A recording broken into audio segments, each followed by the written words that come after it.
Welcome to Zero Knowledge. I'm your host, Anna Rose. In this podcast, we will be exploring the latest in zero-knowledge research and the decentralized web, as well as new paradigms that promise to change the way we interact and transact online.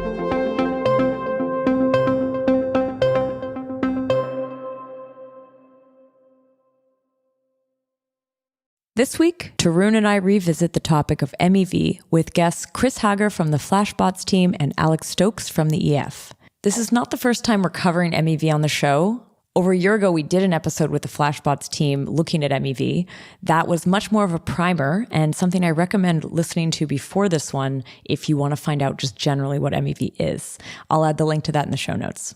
In this particular episode, we're going to be teasing out more of the nuances around MEV and look at how the field has evolved since that last episode. We explore how the MEV space could look like after the merge, the concept of PBS or proposer-builder separation, what each role in the MEV landscape actually does and will do, as well as what the MEV-Boost architecture looks like. We touch on future ideas around MEV and democratization of rewards. We talk about the work that Tarun recently released on MEV, how Tornado Cash sanctions affected the project, and cryptographic solutions that might be able to prevent some kinds of MEV. This was a really nice deep dive, and I think it brings us up to date on this important topic. Now, before we kick off, I just want to let you know about two initiatives happening in our community right now. The first is the zk Whiteboard Sessions. This is a new series of educational videos that we're releasing weekly, and they're focused on the concepts and terms that we talk about on the zk front. This is a great place to start learning about zero-knowledge proofs if you don't fully understand what we're talking about in that context. Check it out. This was produced by zkHack in collaboration with Polygon. I'll add the link to that in the show notes. And join our Discord. Let us know what you think. I'm getting a lot of really good feedback on it. And I'd love to hear from you if there's some topics or concepts that we are missing that you think we should cover in order to help you better learn what's happening in zk. The second thing I want to highlight is the zk jobs board.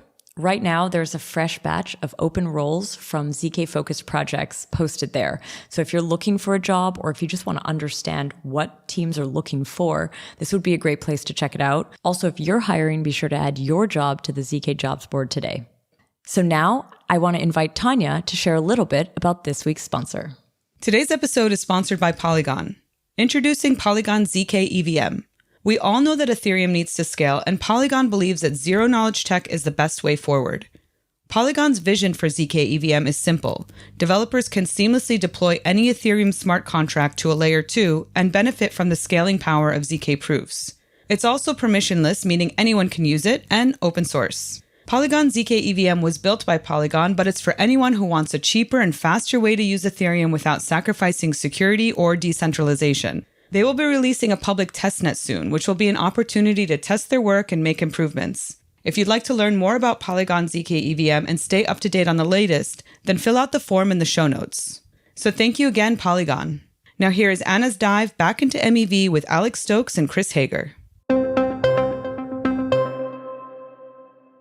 Today, we're here with Chris Hager from the Flashbots team and Alex Stokes from the EF. We're going to be diving back into the topic of MEV. I want to say welcome to both of you. Hi, Anna. Great to be here. Yep. Hey, Anna. Great to be here as well. Excited to talk about MEV today. Nice. Tarun is joining us today to co-host this episode. So welcome back, Tarun. It's been a few months since you've been on, so I'm happy to have you. Hey, what's up? It's been a laconic summer. I feel like the last time I was on the show, everything was blowing up in the world, and now it's sort of chilled out. Has it? I think in the zk space, like the last 2 weeks have been our whirlwind, but we'll get to that in a second. Yeah, I feel like that's the only thing where there's been any kind of like big drama. Actually, no, MEV land has had a lot of drama, as we'll talk about today anyway. Yeah, very cool.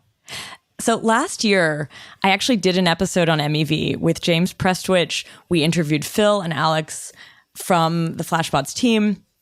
I actually re-listened to that episode before doing this one, and I was kind of amazed at how little I understood about the concept back then, and how I feel like I definitely have been like following it much closer since then. I feel like generally as an ecosystem, I feel like people understand it better nowadays.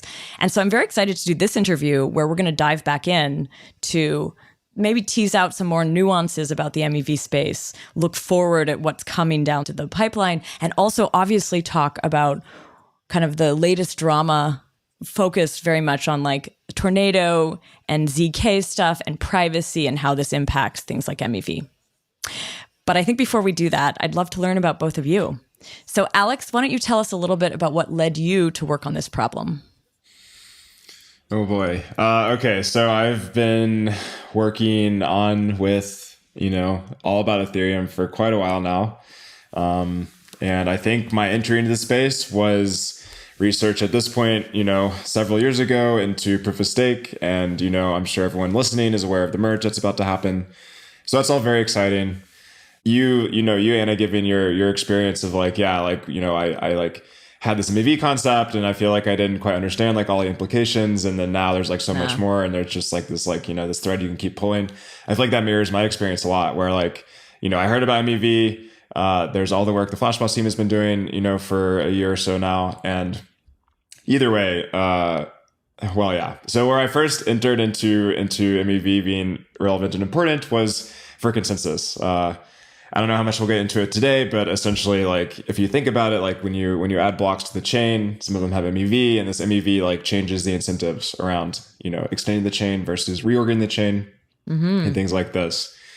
And yeah, again, I don't know how much we want to get into that, but the point being is that actually there's like very deep, profound implications for security of blockchains when MEV exists. And then you start thinking about this and you realize MEV is everywhere and it always exists. And it becomes, at least for me, I've just become like obsessed with like first answering the question, what is MEV? And then also understanding like security implications for these systems that we use. Cool. What time frame was that? When did you join the project? So I've been at the EF for 4 years now. And again, my entry was, way back when, like I just started sort of contributing in open source capacity on early versions of, now we have the merge, let's move to proof of stake. In the early days, there was even an idea to do sort of this like Casper finality gadget on top of the proof of work chain and even manage all the validators within a smart contract. So it was like a very interesting idea. And we've come very far in our thinking around how to do this. But that was like sort of my initial intro into things. And just this is like the most interesting thing I can certainly find. And hopefully, there's like some very good benefit from it. So here I am. Keeps me engaged. What you just said, this is like a little aside, but like, was that finality gadget meant to deal with MEV? I actually never understood it that way. Well, I mean, again, this will probably be my party line is that MEV is everywhere and it is always applicable. But I don't know. That's the thing. Like even back then, no one, like we didn't even really have this term MEV, right? Like there were, I think people understood that you could, for example, have like DEX arbitrage and that could like have implications for like how people were like building blocks and how the chain is formed and stuff like this. But it definitely wasn't thought about as this like almost abstraction that like we have. Whereas very much, at least for me, it's like the way I think about it is like you put blocks on the chain and like the blocks have like MEV sort of hanging off of them. And like this is like very important again for security because it changes the incentives like very drastically. Got it. All right, Chris, let's find out about you. What led you to work on this project? I started at Flashbots about a year ago, 13 months. I was previously active in blockchain for a number of years with decentralized exchanges, doing open source tooling for some Ethereum projects for the Neo blockchain and others. Then I was doing a extended parental leave. And after that, like right in the middle of my parental leave, there was this whole development of the MEV papers and Flashbots bringing up solutions to the gas wars and other problems. And I was looking for new interesting things to work on. And started digging into Ethereum reorgs and writing some reorg monitor software that keeps track of ongoing and reorgs in deep detail. And so the paths of my projects and Flashbots aligned, and we started collaborating more. And then I started full-time on Flashbots then. Cool. First, I was working on Flashbots Protect and more of the user-facing MEV protection products.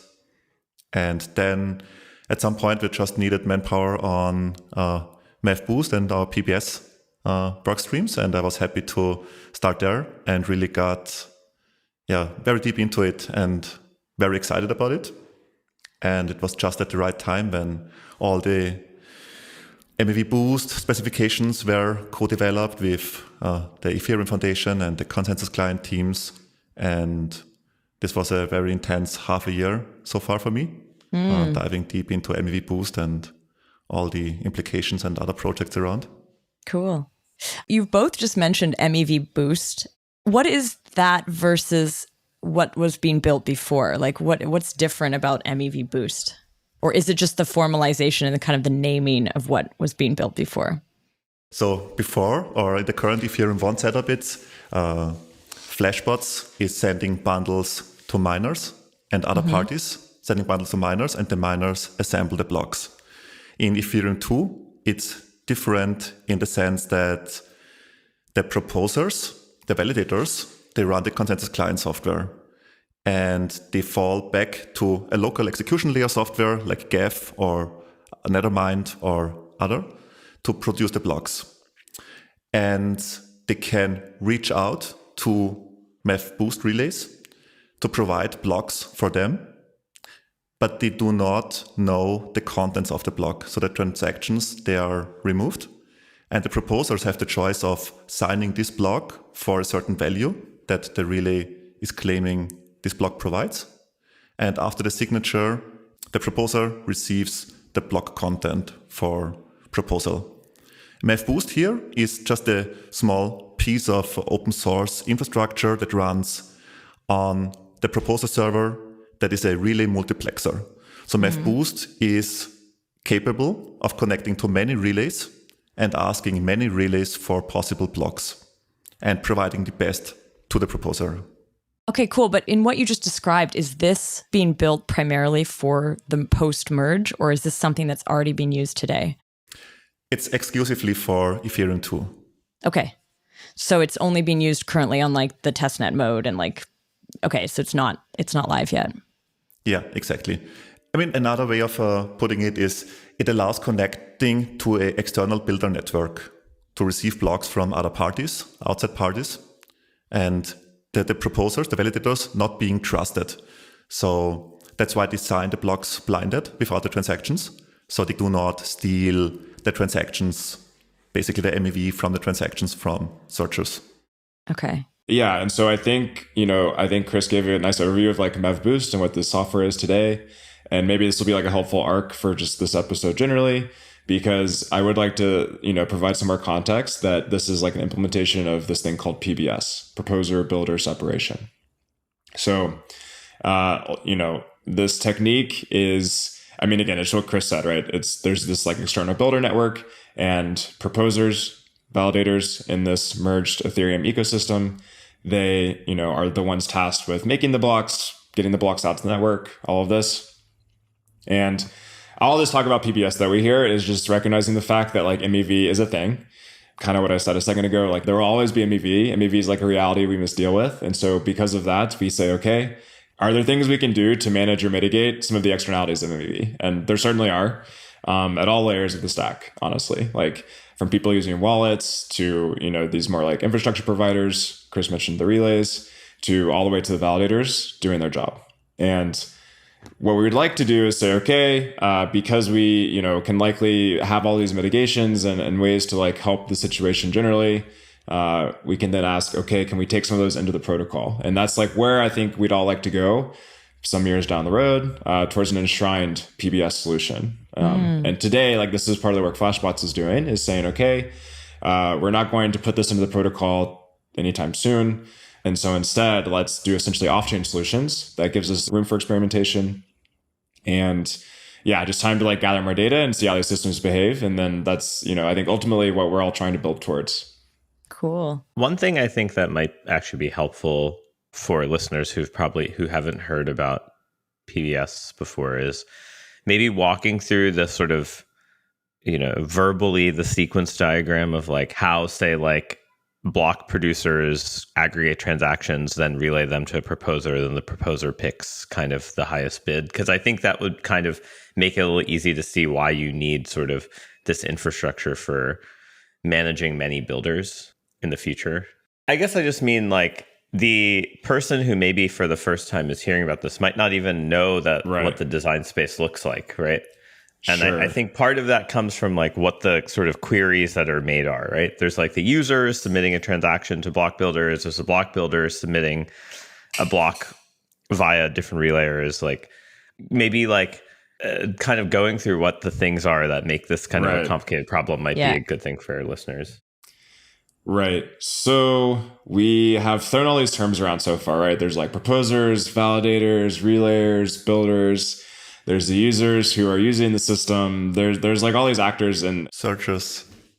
Right. Searchers. Exactly. So there's all these actors in what's becoming a very sophisticated ecosystem. And maybe it's helpful then just to like walk through sort of this like pipeline. There's some of the Flashbots team members have been working on this like MEV supply chain diagram, which I think is it's a really helpful framing for like understanding the different actors and kind of how these pieces fit together.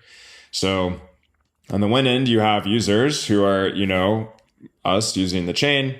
Let's say we want to like make some, DEX trade. So we go do this, in a pre-Flashbots world, let's say, like when we don't have this infrastructure for this thing that kind of looks like this PBS, this proposer builder separation, I just broadcast my transaction to the whole world, right? The public mempool. And this is, well, it's many things. It's very exciting, at least. Because now there are specialized actors, like Chris mentioned, called searchers.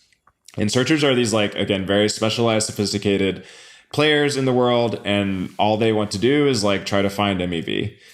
They do this because, like, they can actually, collect the MEV themselves. So it's essentially some reward for their job, their work. And they do this. So with, like, my DEX example, there could essentially be, like, this arbitrage that the searcher is going to do. One example is like if I have my trade and I take like say a Uniswap pool at a balance, the searcher can come and backrun me and basically restore the balance of the pair.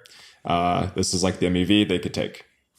Is this searcher a bot that's built by a unique, like an individual, or is this like a tool set that's provided by the Flashbots libraries? Right. I think a mix of both. Chris can probably say more. Oh. Yeah, but it's mostly individuals or small companies that run bots that submit these transactions to the Flashbots infrastructure, which routes it to the builders. Okay, cool. I do want to throw back to another episode in case anyone's curious about this kind of stuff, which is I did this episode with the Dialectic folks, Project Blanc, Prop Shop, and they kind of explained what it was to be the bot maker. I don't know if they're making this kind of bot, but just that gave me a lot of context into like what the action of a lot of this stuff actually looks like. Anyway, sorry, Alex, continue. Well, right, exactly. So yeah, there are teams, like you talked to Dean and his team, and this is exactly, some of the work they do is they are one of these like searcher teams, searcher funds, like however you want to think about it. But essentially, again, they write software and the software looks at the public mempool. So that's sort of where I was in the arc is we now have a transaction in the mempool.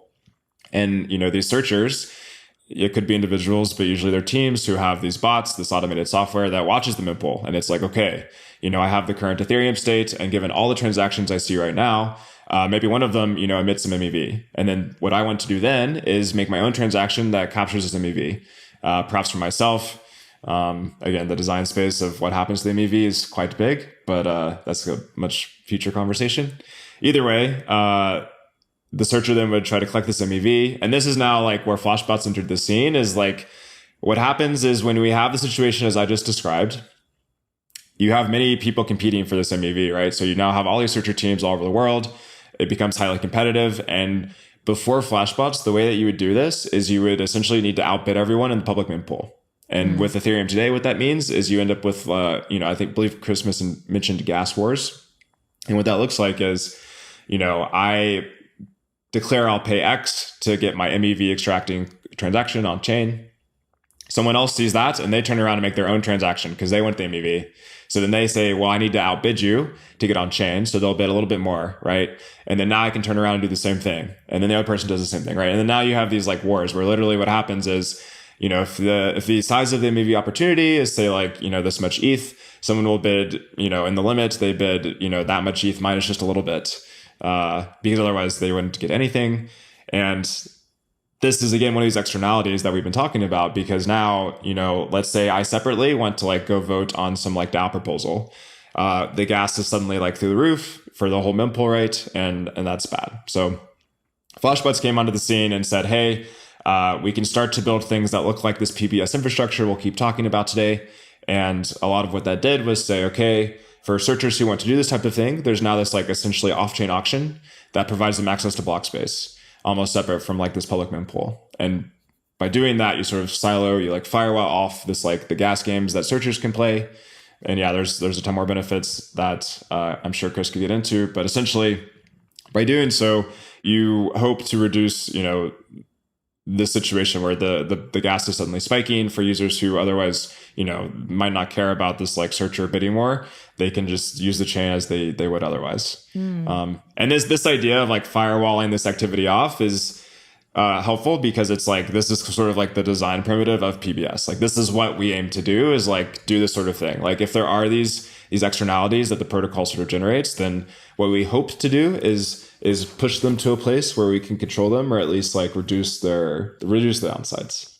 Just one question. Is the searcher the proposer as well? Or is it like that split that you're talking about between proposer builder? Like, where does the searcher come in? Right. So you have searchers, and then the next step. So now we have searchers, and searchers have found these opportunities. There's this word bundle we'll probably keep using, Chris mentioned, where essentially the idea is to extract the MEV this way, you need to like have a certain sequence of transactions. And so with Ethereum, you basically can submit one transaction. That's like the primitive that you have with the protocol.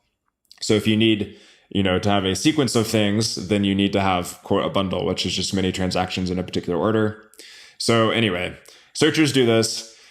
They then make these bundles. The bundles go to these actors called builders. And the distinction here like may blur over time, but essentially they're distinct jobs. The thinking is that, searching is so competitive that these are very specialized sort of activities. So like there'll be, searchers that specialize in just arbitrage or just liquidation, or, well, then there's like the long tail of all sorts of things. But you can imagine that like, you get these teams of people that are like very focused on one very type of thing. They're not going to also be very good at, say, building full blocks, which is what the builders in this MEV-Boost or this PBS world do.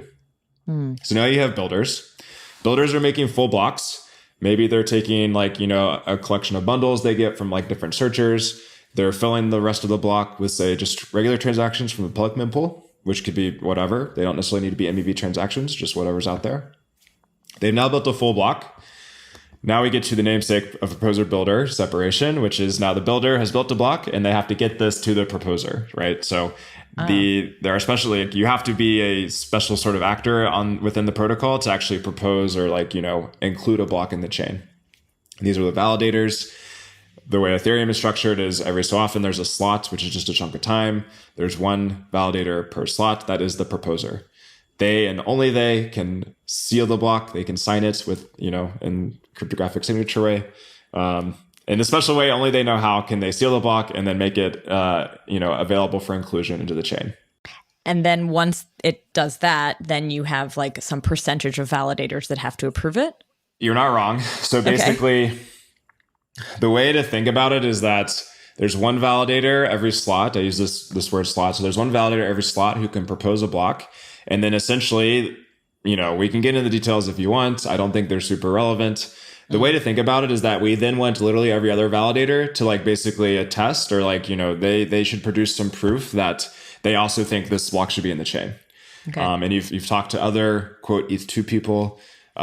We've moved away from this terminology, by the way. Yeah, but if you talk to other, no, it's fine. It just, I have to insert the plug. Okay. But if you talk to the consensus people, this is this is what we say is that you have validators attesting to the chain, and right, like again for other technical reasons that are important, it's like sort of blocked, sort of chunked up into groups of validators called committees. But point is that yes, you produce a block and then for it to be given sort of weight in the chain as being canonical over another one, you then have everyone else attest to the block.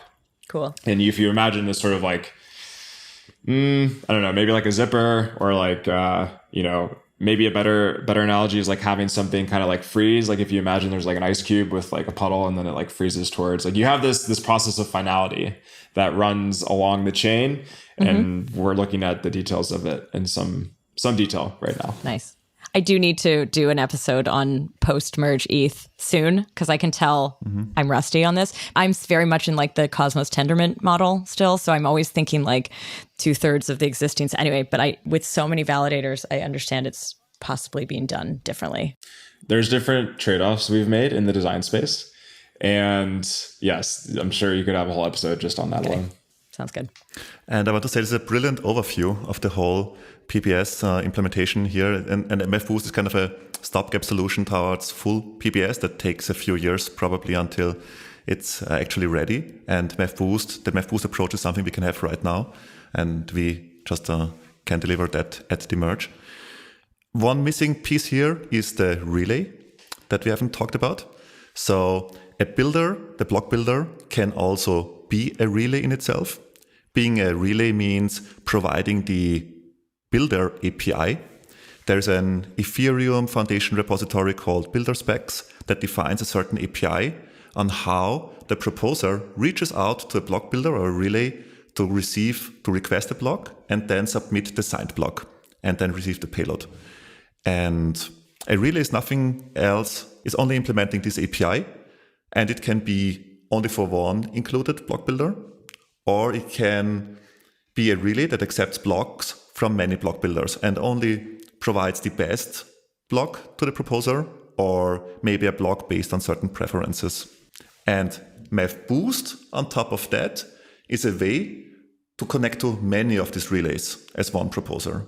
So the proposer needs to configure specific relays that it trusts to receive the blocks from, because there is certain trust needed towards the relays, because they can, for instance, withhold the payloads, which leads the proposer to missing the block proposal. So there is a certain amount of trust needed from the proposer to the relay.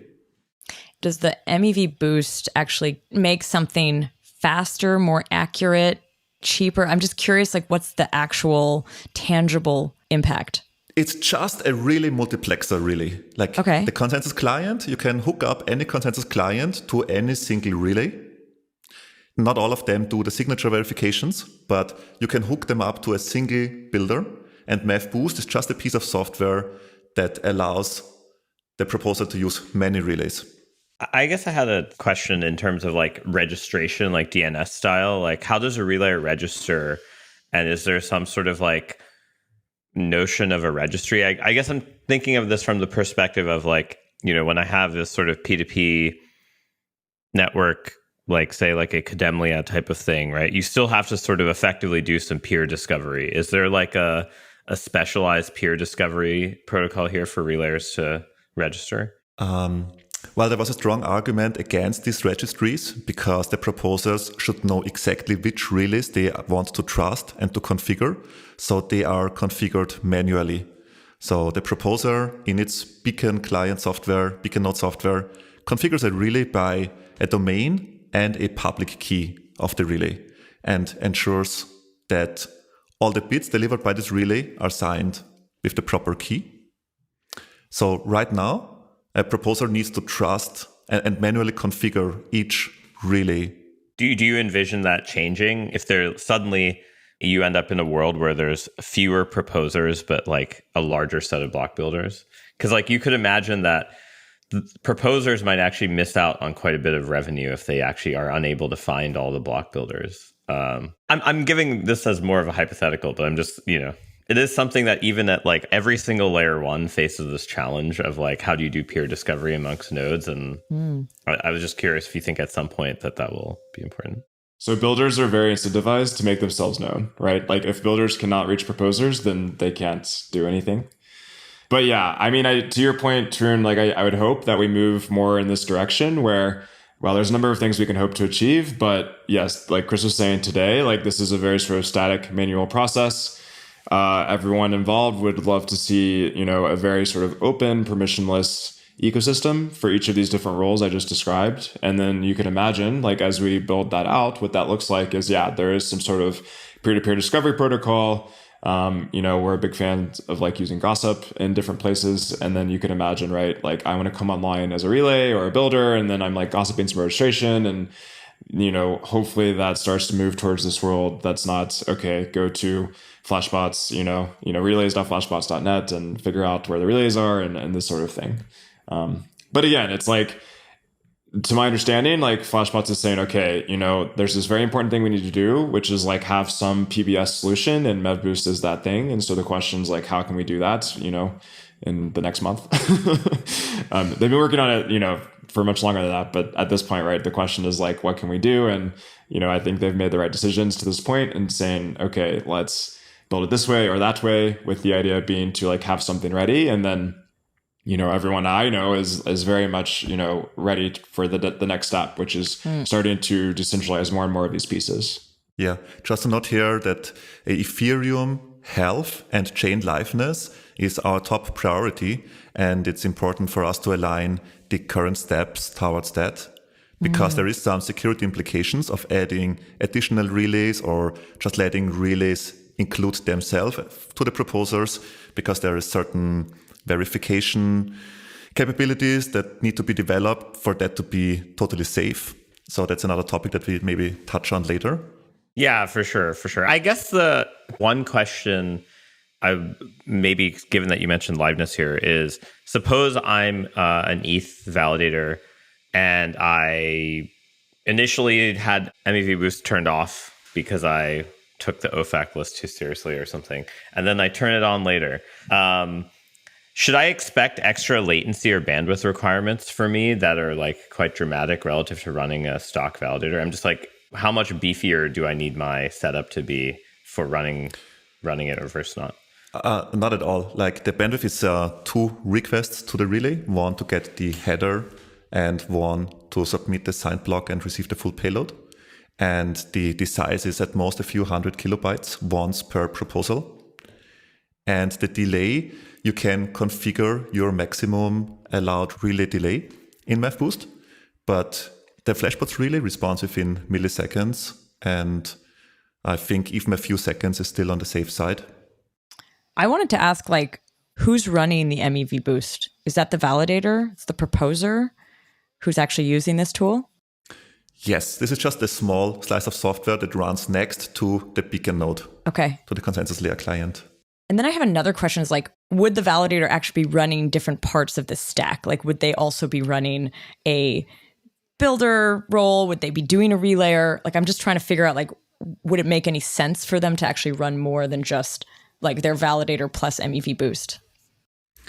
It's conceivable that large staking pools would be interested in running their own relays, just for more control, maybe more data visibility and other things. But for solo stakers, it's not a realistic option, because it includes a lot of infrastructure and also trust from the block builders and the searchers, because they trust the builder and the relay with the plain text transactions that contain the MEV extraction and that they want to profit off themselves. It will be hard for small actors to basically build profitable blocks that are comparable to the bigger relays. And kind of like one more thing on what you said, Alex, like on merge day, like, is this all in place? Like those different roles being distinct in the way you've described them, or is that still sort of theoretical? No, I mean, I would say they're in place. So, okay. I mean, we definitely have validators, and we have, there'll be proposers then. And then the question is, right, like, will there be builders? Who are the builders? I guess. Right. Well, okay. So this is a good question. I mean, I think it is early days for this MEV-Boost ecosystem, and I think it's TBD as to exactly how it evolves, and that's part of the fun. There are a number of organizations that have committed to being relays. I think they might all build blocks as well. And, again, kind of like I was alluding to a second ago, I think everyone involved envisions this like more decentralized network eventually, where you can have permissionless building, right? So you could have just, specialized builder actors that are here. And then that's where they do need the relays to connect to the proposers. And maybe just taking a step back, like the reason we go to all this trouble in the first place is to support these like smaller validator actors. Like you can imagine just like foregoing this entire network and just having like, one huge builder organization directly connected to one huge, staking pool or some validator organization. And they just do this, and this may happen. We'll see, how things shape up. But we definitely have this like very core value in Ethereum that like, validation, for example, should be within reach of like most users, right? At least we should like strive towards this ideal because it helps decentralization. So we do this. And then given the previous claim, right, that like, there are these returns to scale with MEV extraction and all of this. And then consequently larger pools are like best positioned to do this. Well, we want to ask, okay, can we help these smaller stakers that we want to sort of support in this way? And this is why I think we have the decisions made for MEV-Boost and like PBS broadly are for exactly this, is like we want anyone to be able to have these MEV opportunities, access to them, right? Mm-hmm. Regardless of the scale of their like staking operation. Interesting. Yeah. We talked about this on the episode with Dean, and I think we talked about it on the previous episode, which is like this idea of accelerationism. Like here you're saying, this is going to happen anyway. Let's make sure it's not just the big players who have access to this thing. Does this still follow that philosophy, would you say? Is that kind of what you're angling for? Certainly. Yeah. I mean, accelerationism is a very interesting word, but yeah. I think there's certain things where it's not clear what the best options are. Like, here's the thing. Like, if we perfectly understood how to like solve MEV at the core protocol layer, like we would just like have a protocol hard fork that does this. Like we would just sort of ship and shrine PBS. There are a number of questions that I don't think we have answers to, in part because I think we just need like more experience, more data of just like observing the landscape. It would be silly to, pick one particular version of this design, and then what happens, is no one uses it, or like, there's some like backdoor or loophole that like sort of harms the integrity of what we're trying to accomplish. So yeah, I think we'll see. And in the meantime, yeah, it's just sort of saying, yeah, what's the best we can do before we can answer those questions? And MEV-Boost is like a great step in that direction. I want to ask you about like sort of general opportunities once there is this move to proof of stake when it comes to MEV. I mean, I think I've already sort of alluded to some of them where it's like validators running extra roles, or you've alluded to it, basically like new ways that they could improve what they're doing, maybe even like access some of these funds. But I feel like I've heard, and I don't know if this is actually something you're working on, but this idea that like, if you look at MEV in a POS system, if you start to incorporate some of this or enshrine it or like put it into protocol, like could you actually democratize some of the MEV or like give it out more to validators, like in a more even way, rather than having these sort of like unique prop shops who can invest all that time to like do a lot of this work that's gathering a lot of it? Is that actually something you're thinking about? Is that possible? I've literally just like heard it. I don't actually know if it's doable. Anything is possible. Okay. Okay. You're touching on like a very big topic. I think the way that like the researchers in this space would refer to it as is MEV smoothing. So the idea is, right, there is MEV, like MEV exists. And now the question is like, what can we do? And one thing we've kind of touched on is the fact that it provides these sort of, economies of scale where if you're good at extracting MEV, that's like some extra revenue you can use to improve your staking operation. You then have these like large pools because obviously this compounds, and then that harms decentralization. So we want to ask, okay, as, crypto economic researchers, can we, again, mitigate that situation, try to make sure it doesn't get there? What can we do? And an obvious sort of, intuition is what you said, Anna, is just, okay, if there is this MEV and like people can take it for themselves, like, is there a way we can almost like sort of, smear it across everyone else, the whole validator set, so that you then don't have this like, at least as sharp of a return to scale on your efforts. And yeah, and this is kind of what I mean when I say there's a bunch of like open, I think, research questions around like how you'd actually want to do PBS in the protocol. But yeah, like at a high level, the idea is you could imagine that, if there's so much MEV in a block, rather than that go directly to the builder or the proposer, there'll be some split between them. But rather than it all go to like just these singular actors, you can, again, put it in this sort of protocol escrow or something.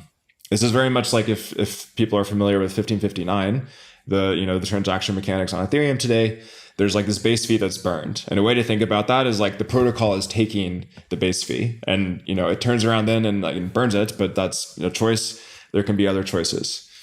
And at least, broadly speaking. And so this is a similar thing where with MEV smoothing, you would have this ability to say, okay, rather than pay out the MEV directly, the protocol takes it and then does something with it. And, there's a whole design space around what that something is. But yeah, it's a very interesting question. And I think people would like to see it come to the network at some point because, yeah, it does seem to reduce, for example, we've talked about reorgs. And so like you can imagine that if you can reduce the burstiness of MEV, because the way to think about it is that like MEV is not smooth. This is why we want to smooth it out. Like, it could take until, for example, an Oracle update on chain for there to suddenly be this huge liquidation opportunity. And that could only happen, once every, say, 100 blocks. And what that means is that if you're extracting MEV, then like that on that 100 block, you care very much about getting your transactions on chain, right?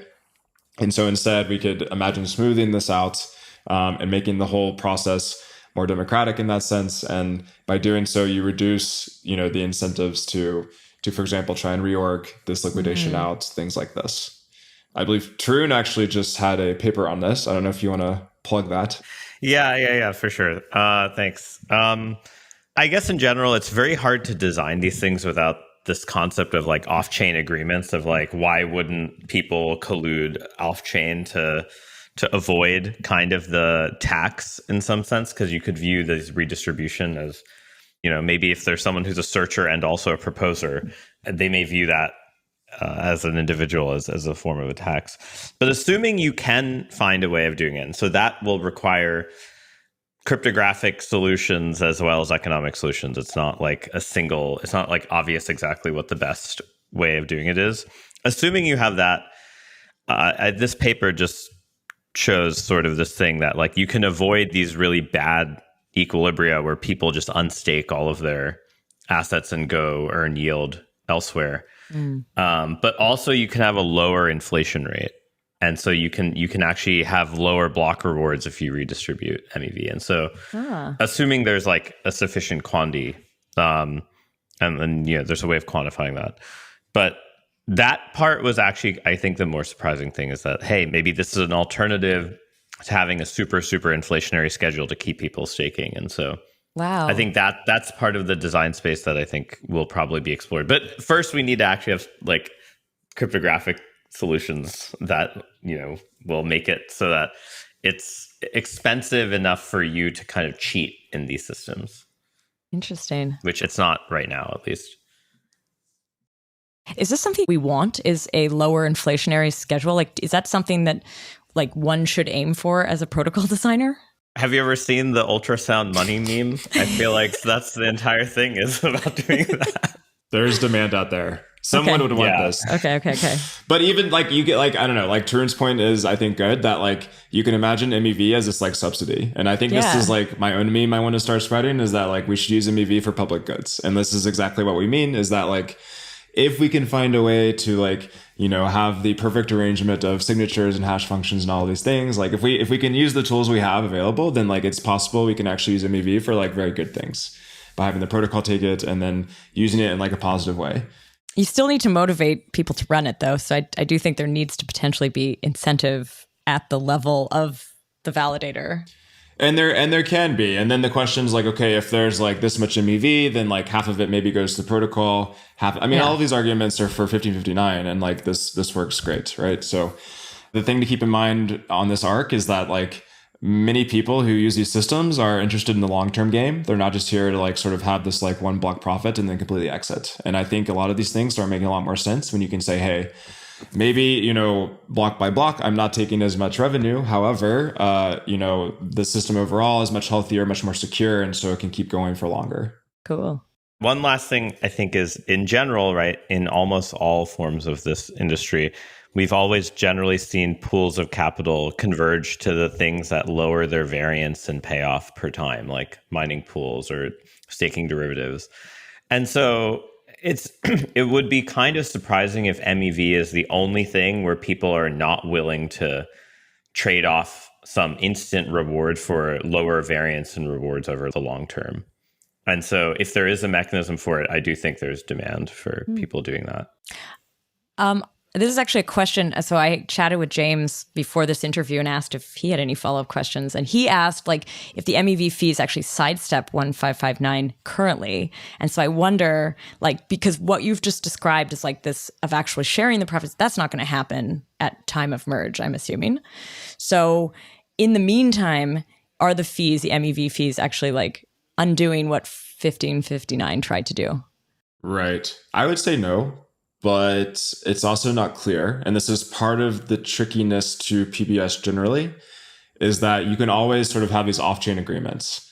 I think Tarun just mentioned this, right? And the idea is that basically, you know, you're right. Like maybe this does feel like a tax. Like why would I use your silly protocol? Like, you know, here's this liquidation. We could have software that doesn't even touch, you know, the core protocol that facilitates all of this automatically. Like you could do all of this. And then the question is like, yeah, why would you use this? For 1559 in particular, like it's mandated by the protocol that you must pay the base fee. Like the only way to get the MEV is to like use block space. And the only way to get block space is to like pay the base fee. Like that's in part, you know, why there's this decision to burn the base fee, because like it's there, it is essentially just sort of like siphoned out of supply. And like it's this very strong like forcing function that, you know, it's hard to like move around. So yeah, like to first order, I would not say that like MEV sidesteps this in any way. And again, this is where a lot of the complexities and subtleties around like this sort of the more open research questions of PBS is like, we want the same mechanism here where it's like, there shouldn't be a way to sidestep the thing we do. And if there is, it should be very expensive or just like not worth someone's time. I want to move to the topic sort of like Ethereum versus other places. I guess the question here really is like, do you only work on Ethereum? Do you work on, I'm assuming, all EVM compatible chains? Are you only looking at the Ethereum main chain as your focus point? Or like, are you paying attention to the rollups, to the sort of, bridged EVM compatible chains? Curious what your thoughts are there. I know that Flashbots in general is paying a lot of attention on other chains, on L2s, on rollups, and so on. Okay. In particular, our research part of our organization. We do also have a lot of collaborations with other projects happening on the research side. Product-wise, Flashbots is mostly focused on Ethereum for now. Okay. But could one use it on any EVM compatible network? Yes. I mean, not even only EVM compatible. Like the MEV-Boost system is potentially transferable to other setups as well. Okay. But I guess it would have to follow the model that like the relayer, like the builder, you'd have to have some of that infrastructure, right, for it to work? Yes. Okay. Right. But that's independent of the EVM. I see. Yeah. Another way of thinking about it is like right now, all this stuff is done off chain anyway. And, you know, like if you think about the current state of Flashbots, it's just like completely an off chain service, right? That does, and this is just kind of making a more transparent version of that, because none of these things are enshrined in consensus, and you can't really, unless you go to the complexity of trying to like really slow down the chain. I have a little follow-up to this, which is like, so when I did the last episode, what I understood, what actual technology was coming out is like you'd be running like a Geth node and you'd get almost like a patch. At least that's what Alex at the time was describing this as. And so I'm wondering, like, do you still describe it that way? Would you still describe it as like it's a patch on existing client infrastructure? No, not anymore. Okay. This changes from Ethereum 1 to Ethereum 2. In Ethereum 1, it was a patch to Geth. Yeah. That's called MEV-Geth, that provides another API to receive bundles and to merge them into the blocks. In ETH2, it's a whole kind of a sidecar system where MEV-Boost runs on the side of the proposer, and the beacon node calls into MEV-Boost and uses this whole off-chain builder network to request blocks. So it's more of an add-on, sidecar add-on approach, I would say. Got it.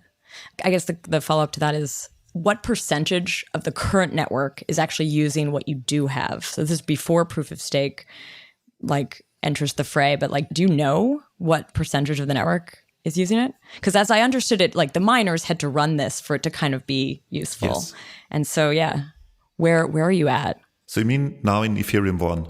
Yes. Like 70% Not or quite something? sure. Yeah, I think in the ballpark of 70%.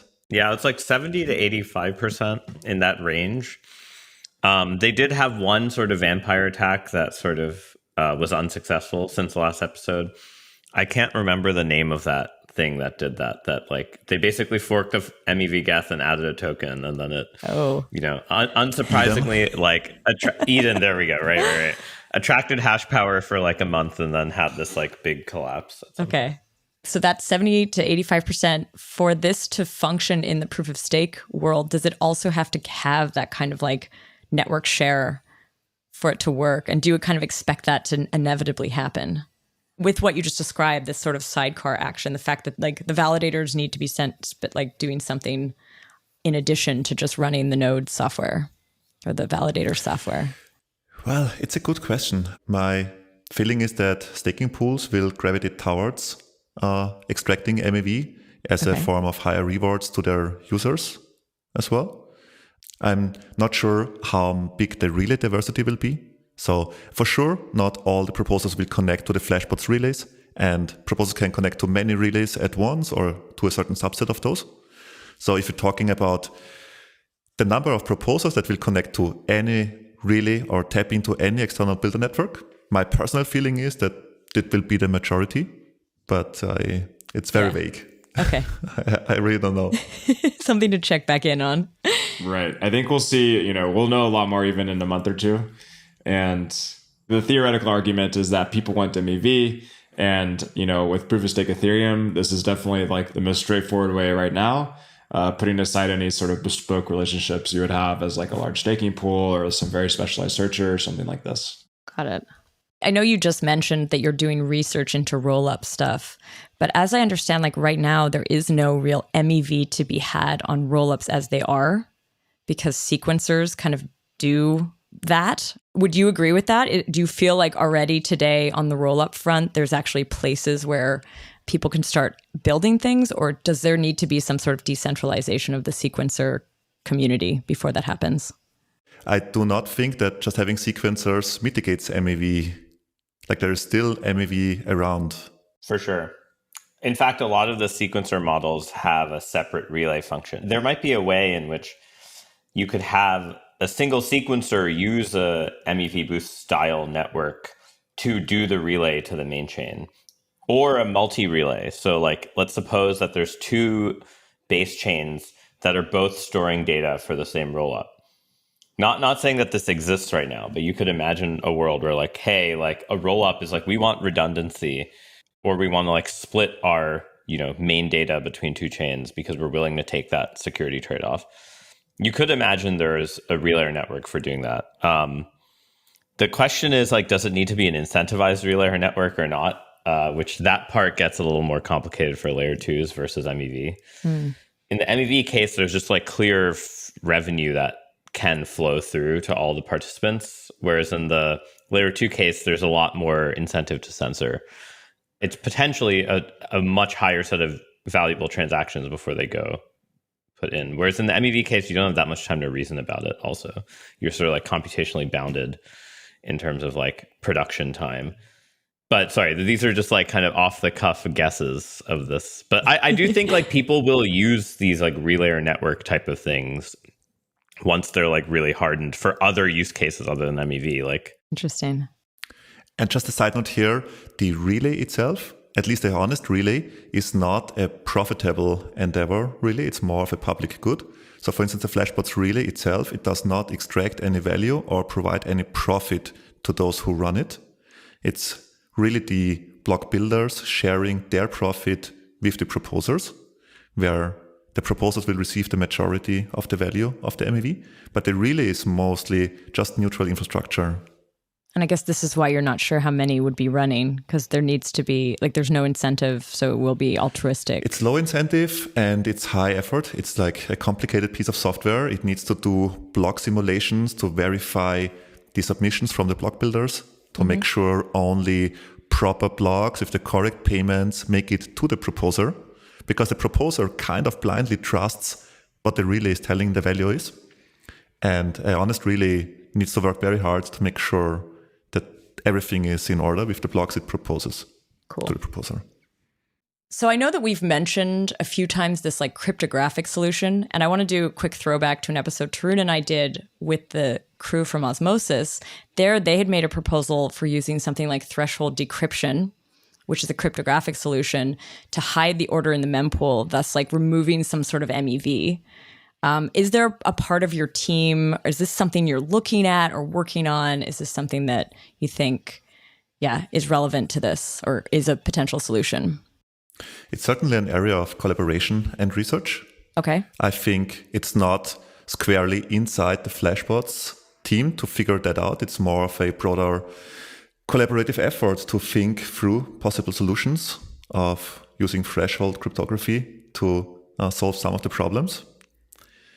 And I personally am not an expert in that, but even then there is still certain open questions. There is still somebody who sees the transactions first and can act on that information. There is still the block after and the person who has the first right to submit the next transactions. So not all problems can be solved, I think.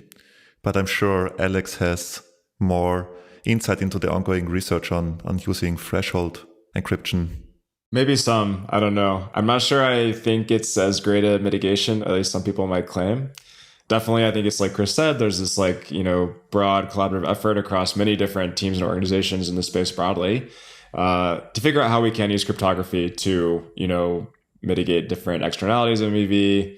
A lot of the PBS stuff I've kind of been gesturing at, would have these economic incentives reinforced by cryptographic instructions to bias the games we want versus some other games. And either way, with threshold encryption in particular, I don't know. I guess I'm personally not convinced because it's like Chris was saying, what happens is if you have this construction in your MEV system, then all it really does is push the MEV into the boundaries of the encryption process.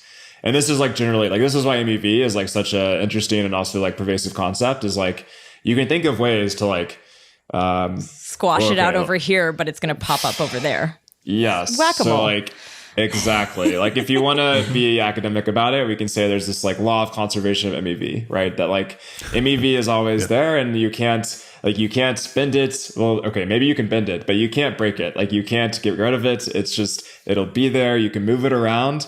You can deploy some solution that pushes it to the edges of your solution, but there's still the edges. And we live in an open world that's seemingly very complex. There will always be an open boundary that we are dealing with. And so in that sense, there's always a MEV. And the question is now, maybe there is some radical cryptographic construction. I think the more, let's say exotic ones I've heard are based on cryptography. That's very far away from being production ready.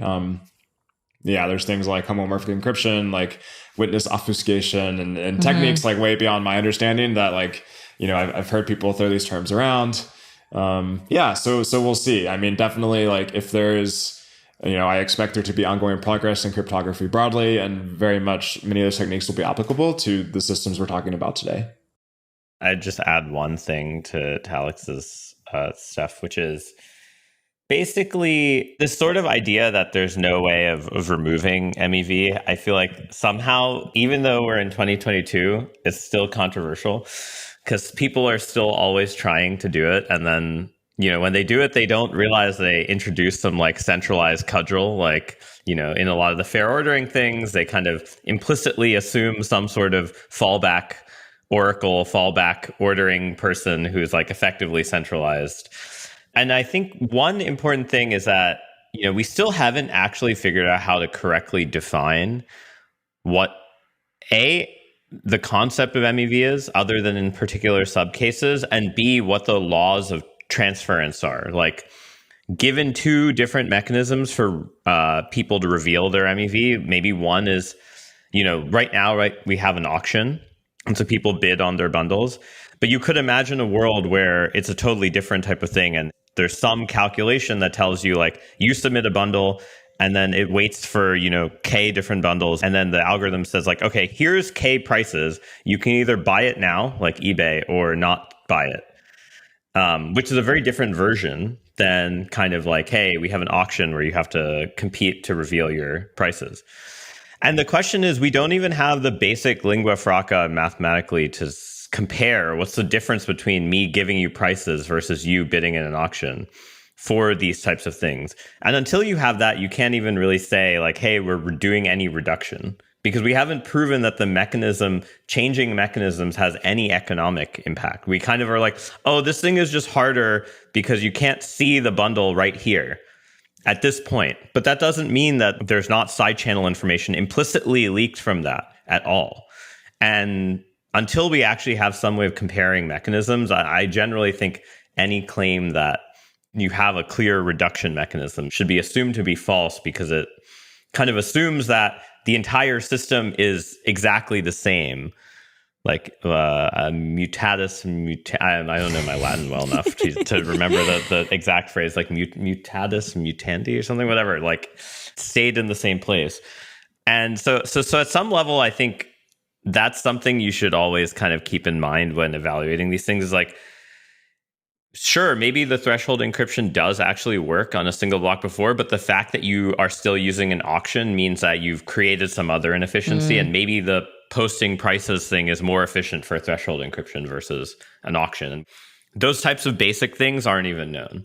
I think like that these are the types of things I'd say. It's like a quite large, complicated system. It's very hard to just like switch one box with another and be like, we solved it. Mm-hmm. Okay. I now want to move on to the topic kind of the day. The last few weeks, there's been, something kind of crazy happen in the ZK space.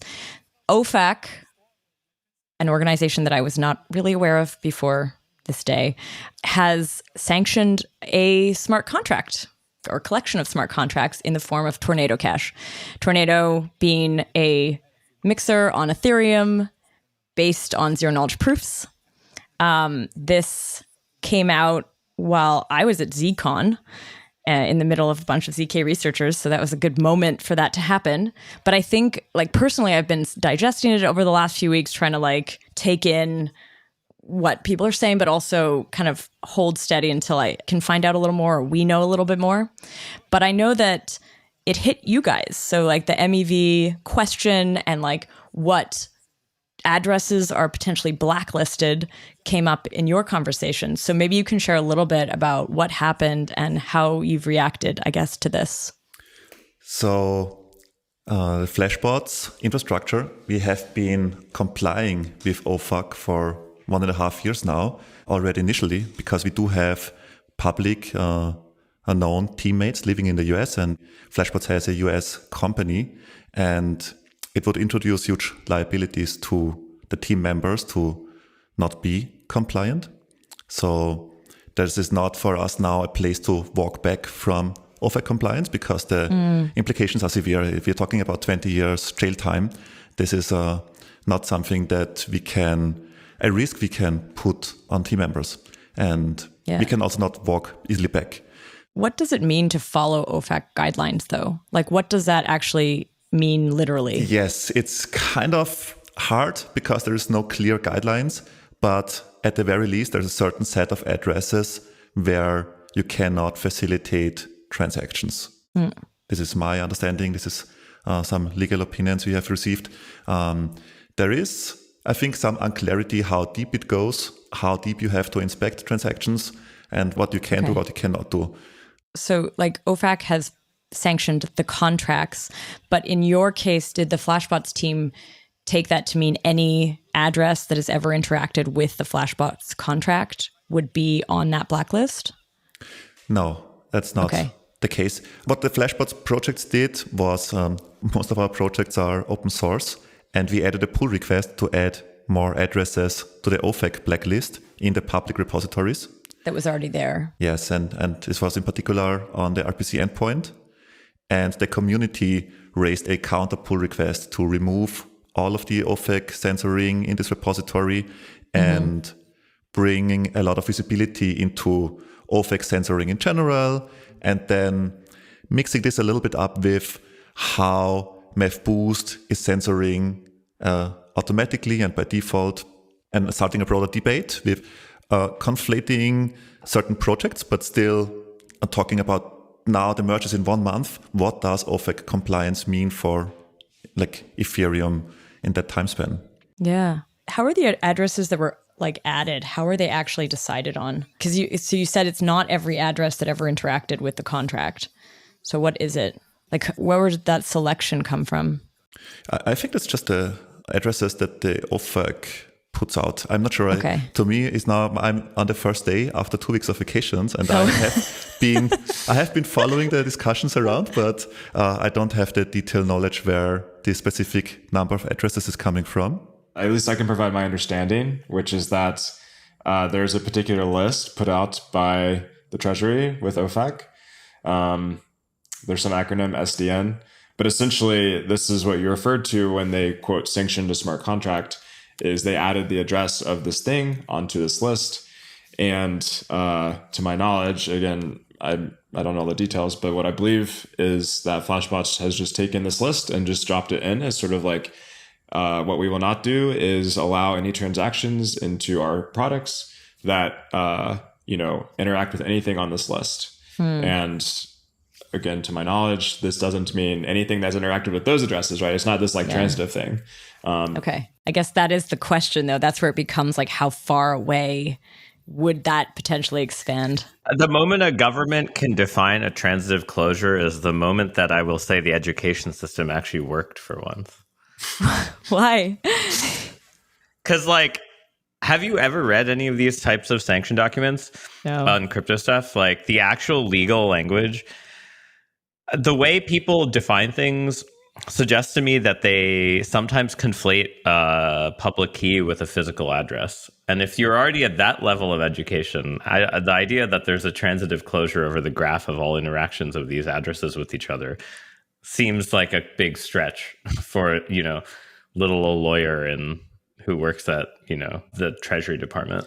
But we don't know until, this has come to some sort of legal situation. We don't know. And that's why everyone is concerned. And that's why there's been a lot of, let's say, drama over the last couple of weeks is because then, like you do have to say, okay, let's say we have, people we care about, like we have teammates who are in these jurisdictions, then like suddenly like we're going to comply. Like, I don't think it's that controversial to say like we're going to like, avoid legal risk where possible. And then the question is, where does it end? Like, what's the extent of this stuff? And I think that's where it's just not clear yet, simply because there either hasn't been information or, in some cases we won't know until there's like regulations actually formed, and that could take many years, right? So I do think if anyone proposes something that's transitive in any sense, like there will be lots of lawsuits because that will be the thing that causes, the like trial that goes to the Supreme Court, because people will be like, how many hops is too many hops? Yeah. And like, it's so just crazy. Like,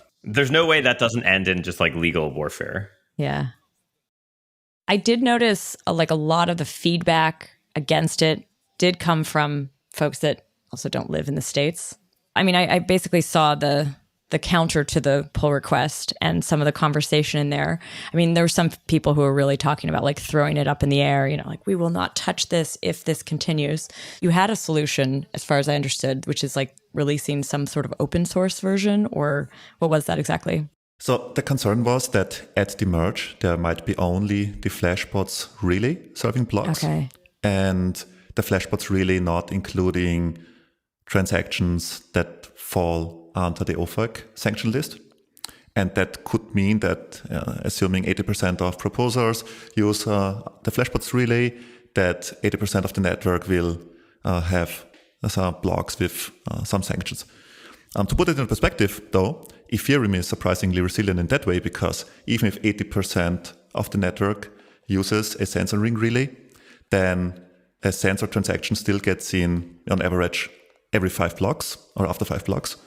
If there's 95% of the network using relays that comply with OFAC, it's 1 in 20 blocks. Our response to this crisis was that we released the relay source code that we are running on our testnet since some time and developing.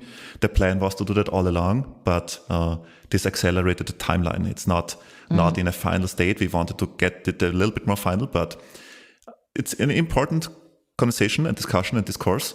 And we believe that multiple relays is a step in the right direction. And to facilitate that direction, we provide I would say, a solid and somewhat tested base code for other groups to start relays on their own. and to create more diversity and more competition. I think obviously this topic is so much bigger than what we can get to in this episode. We don't have that much time left in the episode anyways. So just to note for the listener, I will be doing an episode focused on Tornado and what's happened since then for the ZK space. So you can look out for that. Like always, I don't tend to do news on this show, so I don't try to like jump right away to catch something. I'd rather wait and see, kind of be able to gather quite a bit of info, figure out who I want to talk to, and then we'll do an episode like that. So yeah, no stress. Alex, Chris, I realize I don't want to put too much on the two of you to like answer it all today. Yeah, so I guess we went from sort of people spamming the blockchain in 2019 with PGAs and probabilistic gas auctions to kind of the orderly but off-chain sort of solutions of MEV that sort of really rose in 2020, 2021. And now we're kind of moving to this new world where most clients can be much more aware of MEV. And so I guess the real question is, where do you see the next year or two, and what are the kind of the innovations in both MEV on the engineering side as well as on the sort of research side that you're most excited about or think will kind of like come to fruition? Maybe let's start with Chris. I think, like in general, getting the infrastructure into a more stable state, getting additional capabilities into the beacon nodes, perhaps for additional safety mechanisms, moving more towards a peer-to-peer network and gossiping, moving more towards a more trustless setup is like vague, high-level goals that work is going and progressing towards. There's also a lot of ongoing research on PBS, on single slot finality, but this is all on a multi-year horizon. So in the short term, it's more the hardening, additional security guarantees, and the development of the honest relays that provide neutral infrastructure to connect proposers and block builders and users and searchers for me. What about you, Alex?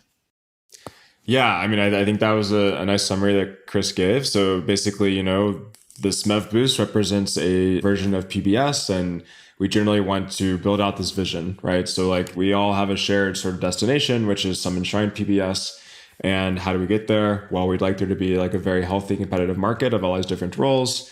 And with competition, we'd hope to sort of reduce the externalities of these games generally. So that's, I think, like, sort of a sort of quote roadmap as to where we're heading. And maybe taking another framing on it, it's like I would like to have people think about this as layers, right? So, modular blockchains is like this new hot thing. So the reason why is because we can say, okay, like how are we going to actually scale these systems? Well, it turns out if we like separate out their distinct functions into layers, we can specialize the layers and then hopefully have everything work better together. So I'd like to then say, okay, let's apply this thinking to like the MEV world. And I think what we'll see there is like similarly, there'll be these like, different chunks of functionality that specialize and become their own, rabbit holes in their own way. So something I'm very excited and looking forward to is like research around the layers of the stack closer to the user. Like we've talked a lot in this episode about what's the protocol and how's the protocol relate to this, and maybe for consensus and things like this.